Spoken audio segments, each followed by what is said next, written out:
ናችሁ? ዛሬ ይዤላችሁ መጥቶት ኮምፒውተራችን ስታክ ወይ ደግሞ ድርቅ ብሎ አላሰራ አልንቀሳቀስ ብሎ ካስቸገረን እንዴት ነው ኢንን ሶሉሽን ልንፈጥርለትና ልናስተካክለው የሚችለውን ነገር ነው ይዤላችሁ የመጣሁት። ሰብስክራይብ ማድረጋችሁን እንዳትረሱ። በቀላል ሁኔታ በትንሽ ደቂቃ ውስጥ እንዴት አድርገን እናስተካክላለን? መጀመሪያ ወዴት እንሄዳለን?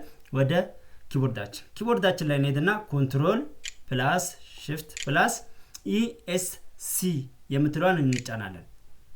ከተጫነን በኋላ ምን ያመጣልናል? ታስክ ማናጀርን ያመጣልናል።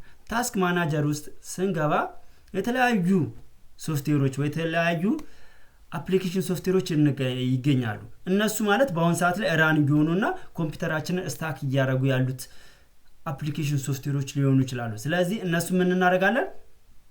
አንዴ እንጫንና ምን እናደርጋለን? ኢንድ ታስክ በማለት እነዛን አፕሊኬሽን ሶፍትዌሮችን በማጥፋት ስታክ የሆነውን ኮምፒውተራችንን ማስተካከል እንችላለን። ለተጨማሪ ቲፖች ሰብስክራይብ ማድረጋችሁን እንዳትረሱ። አመሰግናለሁ።